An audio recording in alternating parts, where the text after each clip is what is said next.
재미와 흥미를 더한 2친자 리뷰 시작하겠습니다. 5화 엔딩은 그야말로 충격적이었는데요. 윤지수의 영상을 본 장태수는 하빈에 대한 미안함과 죄책감에 빠졌죠. 장태수는 하빈의 일거수일투족을 감시하며 끊임없이 송민아 사건 관련해 의심의 눈초리를 보냈는데요. 그에게는 늘 두 가지 감정이 공존했습니다. 첫 번째는 유일한 딸인 하빈이를 믿어야 한다는 것이죠. 두 번째는 송민아와 수연 사건에 있어 모든 증거들이 하빈이를 가리키고 있기에 믿고 싶지만 자꾸 의심하게 되는 것입니다. 5화까지 드라마를 되짚어보면 사실 하빈이 말대로 그가 특별히 거짓말을 한 적은 없는데요. 하지만 장태수는 그의 말을 한 번도 믿어준 적은 없는 듯 보이죠. 장태수는 윤지수의 영상을 통해 수연 사건의 진실을 알게 되었는데요. 그리고 그러한 사실에 대해 자신한테 얘기하지 않은 윤지수에 대해 서운함을 드러내죠. 윤지수의 영상을 통해 장태수는 자신이 하빈을 오해했음을 알게 되었는데요. 그리고 집으로 돌아온 하빈이에게 사과 아닌 사과를 합니다. 그러나 두 사람의 관계가 변하기는 쉽지 않아 보이는데요. 서로 간에 쌓인 오해가 너무 많은 듯 보이죠. 장태수는 하빈이에게 이렇게 말하는데요. 이제부터 너 말을 믿을 테니 자신한테 다 얘기해 달라고 말이죠. 그러나 그에게서 돌아온 답변은 장태수를 당황스럽게 만드는데요. 다름 아닌 싫다는 말입니다. 그런데 하빈이 이렇게 말한 것에는 이유가 있었는데요. 그동안 장태수에게 확인도 못하고 혼자서 마음고생을 많이 한 듯 보이죠. 또 많은 분들이 아빠가 경찰인데 고등학생인 자신이 직접 수사를 한다고 설치냐며 이해할 수 없다는 듯한 분위기였는데요. 이 또한 이유가 있었죠.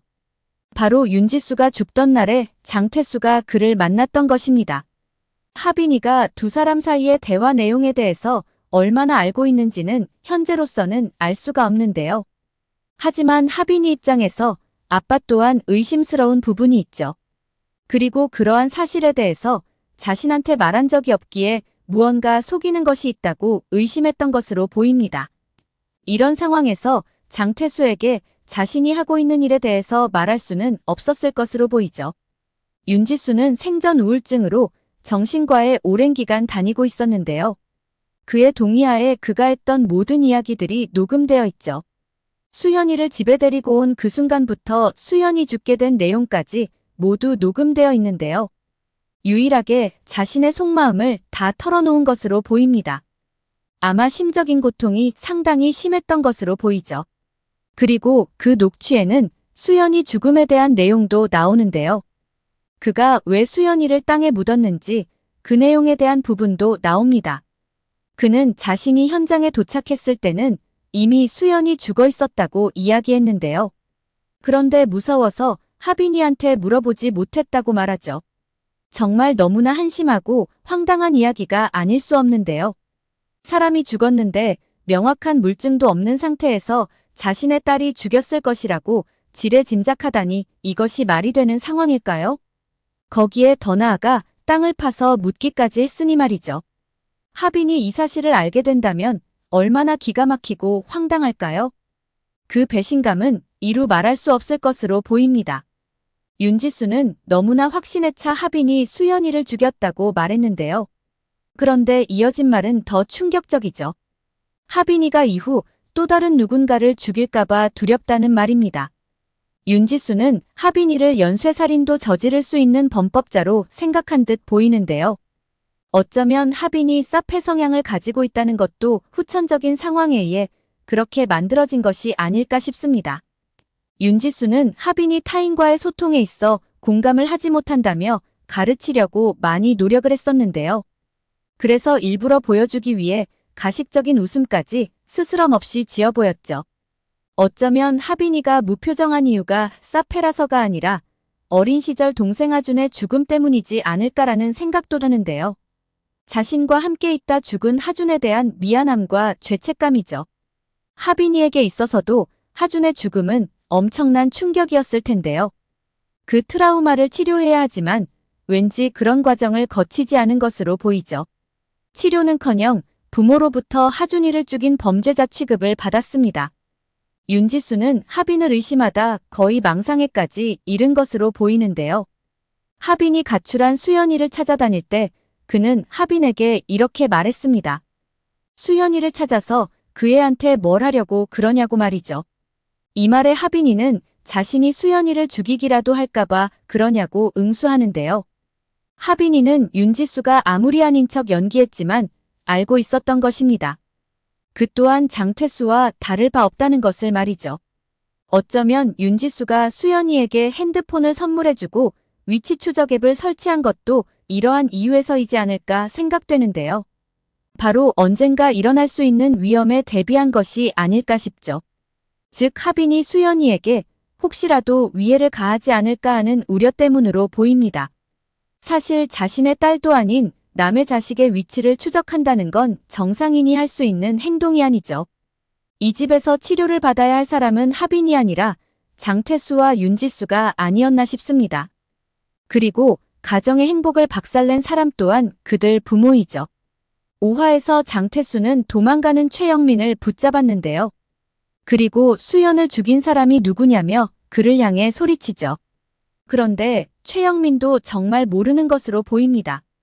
그는 윤지수가 죽이지 않았다면 왜 땅을 파고 있겠냐며 오히려 반문하는데요. 그러면서 자신이 협박해서 돈 좀 뜯은 것이 그렇게 죄가 되냐며 화를 내죠. 결국 장태수는 그에게 어떤 답변도 듣지 못한 채 글을 보내는데요. 그리고 자신 때문에 엄마가 이러한 행동을 한 사실에 대해서 알게 해서는 안 된다며 그를 압박하죠.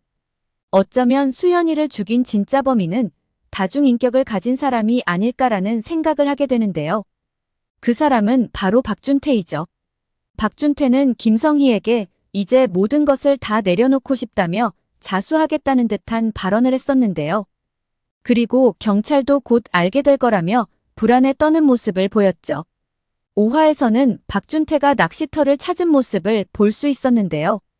그때 그의 손에 피가 잔뜩 묻은 영상이 나오며 두려움에 떠는 듯한 모습을 볼 수 있죠. 박준태는 그렇게 강단이 있는 사람으로 보이지 않는데요. 오히려 소심해 보이기까지 하죠. 그런 그가 누군가를 죽인다는 것은 좀 어울리지 않는 부분이기도 한데요. 하지만 박준태의 이 말은 굉장히 의미심장하게 들리죠. 바로 낚시터로 찾아온 김성희에게 이렇게 말을 하는데요. 나도 이제 내가 누구인지 잘 모르겠다는 말입니다. 그러자 김성희는 내가 알잖아라고 말을 하는데요. 사실 내가 누구인지 잘 모르겠다라는 말은 이럴 때 사용하는 표현이 아닌가 싶은데요. 바로 자신의 정체성이나 자아에 혼란이 생겼을 때 사용하는 표현이죠. 어쩌면 그도 해리성 장애 같은 다중인격의 소유자가 아닌가 싶은데요. 한마디로 지킬 앤 하이드 같은 것이죠. 평소에는 지킬 같은 순하고 보통 사람인데요. 그런데 순간순간 하이드 같은 포악함과 악함을 가지고 있는 자아가 튀어나오는 것이죠. 어쩌면 수연이를 죽인 것도 본래의 박준태가 아닌 또 다른 자아인 포악한 자아가 아닌가 싶은데요. 그래서 사실 박준태는 자신이 수연이를 죽인 기억조차 없는 것이 아닌가 싶죠. 김성희의 이 말은 넌 원래 착하고 좋은 사람이라는 의미를 내포한 것이 아닌가 싶은데요. 여러 개의 자아를 가진 경우 또 다른 자아의 시간은 기억을 하지 못하죠. 박준태도 이러한 상황이 아니었나 싶은데요. 포악한 자아에서 본래의 자아로 돌아왔는데 자신의 눈앞에 수연이 죽어 있었던 것이죠. 이에 놀란 박준태는 김성희에게 연락을 했고 두 사람은 이것을 윤지수에게 누명 씌우기로 계획을 한 것이 아닐까 싶은데요. 최영민은 당연히 이러한 사실을 전혀 몰랐을 것으로 보이죠. 어쩌면 그들은 최영민과 윤지수에게 시간차를 두고 연락을 한 것이 아닌가 싶습니다. 윤지수에게는 수연이인 것처럼 문자를 보냈을 것으로 보이는데요. 자신이 하빈과 함께 있는데 무슨 일이라도 저지를 것 같다며 빨리 와달라고 문자를 보낸 것이죠. 한 걸음에 달려온 윤지수는 그곳에서 죽어있는 수연이를 보게 된 것이 아닐까 싶습니다. 오늘 영상은 여기까지입니다. 구독, 좋아요는 언제나 제게 큰 힘이 됩니다.